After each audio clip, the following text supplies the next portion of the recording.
l'invité de la matinale. KTO Radio. Bonjour à toutes et à tous. En ce 1er mai, fête du travail et de Saint-Joseph, patron des travailleurs, nous revenons sur un héritage parfois méconnu, celui du syndicalisme chrétien. Pour en parler, nous sommes avec Franck Georgy, professeur d'histoire contemporaine à l'université d'Évry-Paris-Saclay, spécialiste du syndicalisme français d'inspiration chrétienne. Bonjour monsieur. Bonjour. Alors comme historien, où placez-vous la naissance du syndicalisme chrétien dans l'histoire sociale française ? Alors, est-ce une question de date ?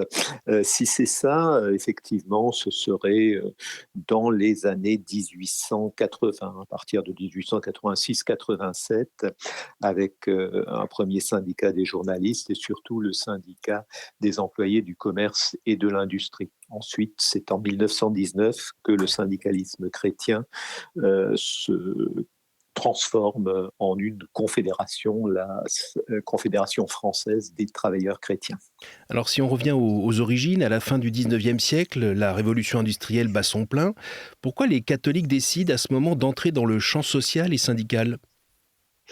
Je crois que la première raison, il y a une double raison, je dirais. Il y a à la fois un intérêt profond par rapport à la situation, la question sociale, la question ouvrière, la misère imméritée, comme disait l'encyclique Rerum Novarum en 1891, et puis aussi une question liée à la déchristianisation du monde ouvrier.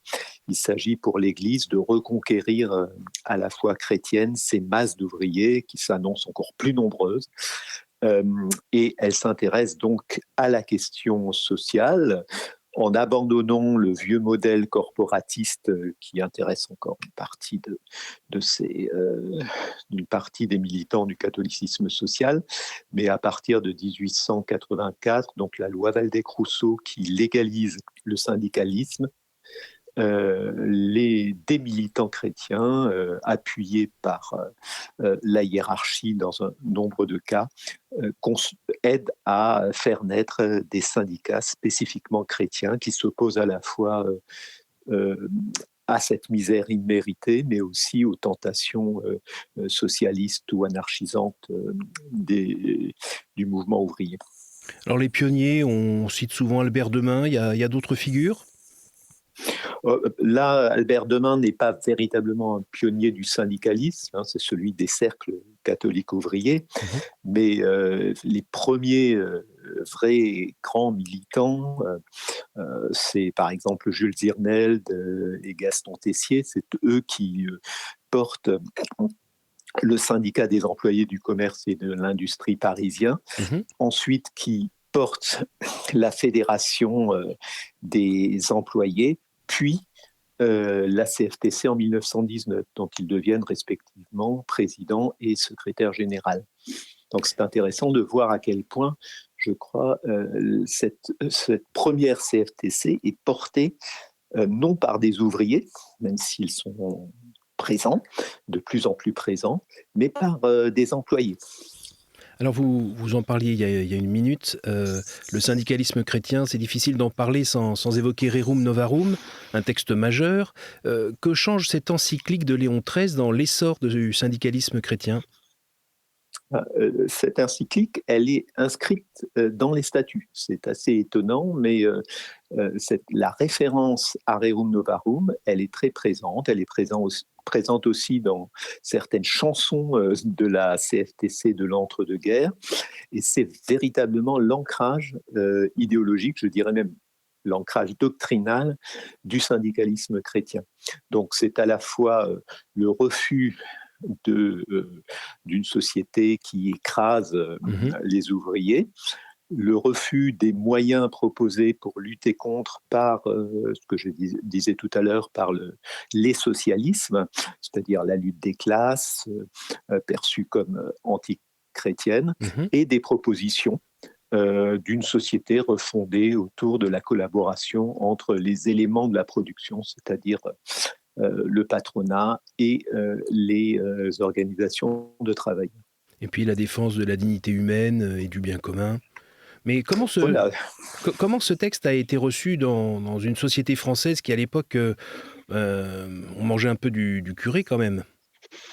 Oui, mais je pense que le syndicalisme chrétien à l'origine a dû se battre sur deux fronts, à la fois contre, disons, le laïcisme du mouvement ouvrier, Mmh. qui voyait dans l'Église un adversaire allié à la bourgeoisie, Oui. mais aussi contre des secteurs entiers de la bourgeoisie, notamment catholiques, qui voyaient dans ces premiers syndicats chrétiens des ferments de désordre. Mmh. Alors après la Première Guerre mondiale, donc est créée cette fameuse CFTC, Confédération française des travailleurs chrétiens. C'est un moment décisif?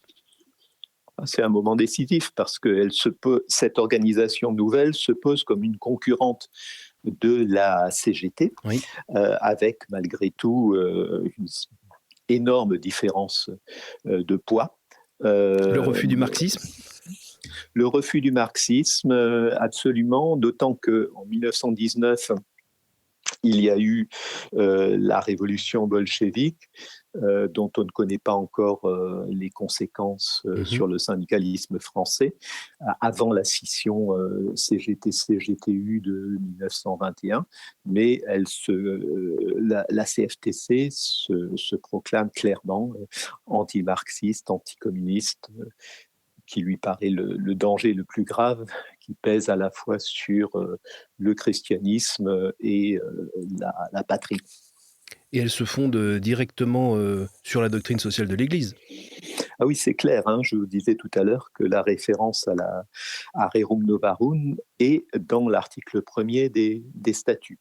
Alors la différence, c'est aussi peut-être que la terminologie choisie, le C de CFTC, c'est Mmh. chrétien et non Mmh. pas catholique, pour une raison, je crois, majeure, c'est qu'on est en 1919, donc l'Alsace et la Lorraine, enfin la Moselle, reviennent dans le giron national. Il y a des syndicats protestants en Alsace et il s'agit de récupérer ces travailleurs protestants au sein de la nouvelle CFTC. Alors Donc on a à la oui. fois une référence catholique, doctrinale, et en même temps une organisation qui n'est pas, à strictement parler, confessionnelle. Alors en 64, il y a une scission. La CFTC devient la Confédération française démocratique du travail, la fameuse CFDT. Pourquoi ce choix d'abandonner la référence chrétienne selon vous? Bon, c'est une histoire assez longue, hein. Euh, Alors en version le, ramassée? le, Versant ramassé. Le paradoxe, c'est que cette déconfessionnalisation, elle a été portée principalement par des militants chrétiens, de formation chrétienne.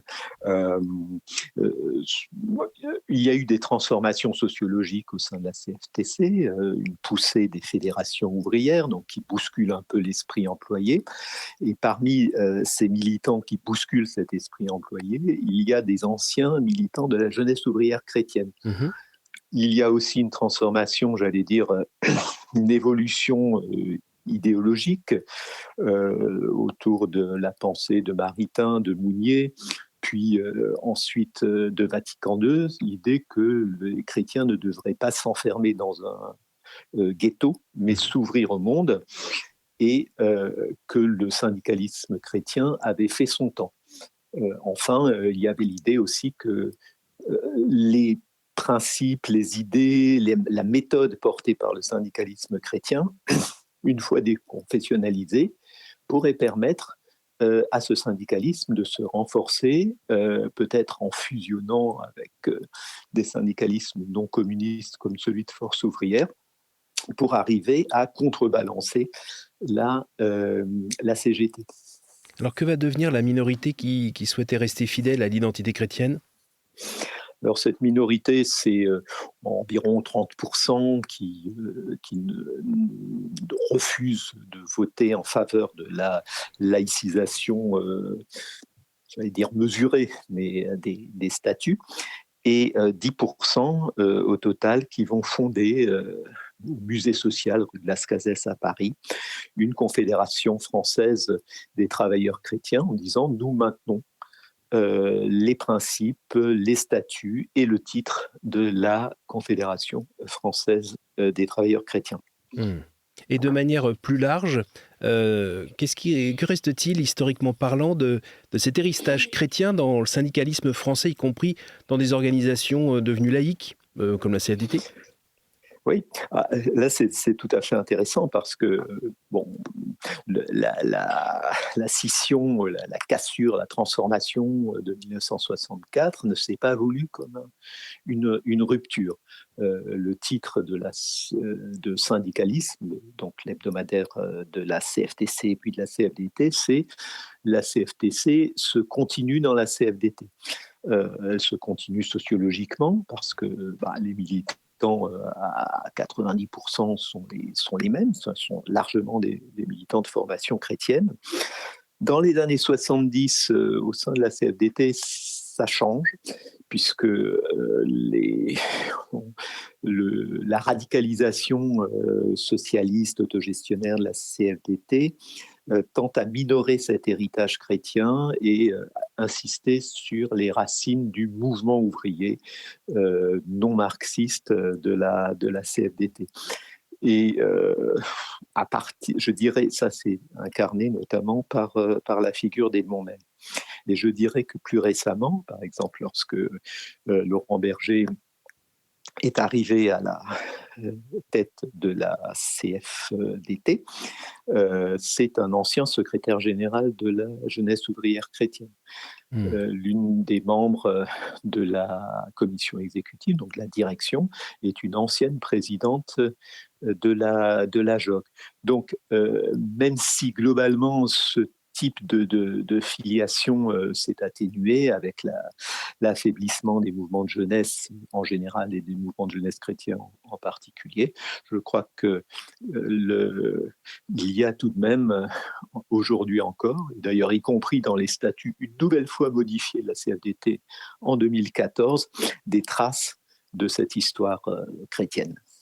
Eh bien, merci Franck Georgy. Je rappelle que vous êtes professeur d'histoire contemporaine à l'université d'Évry Paris-Saclay.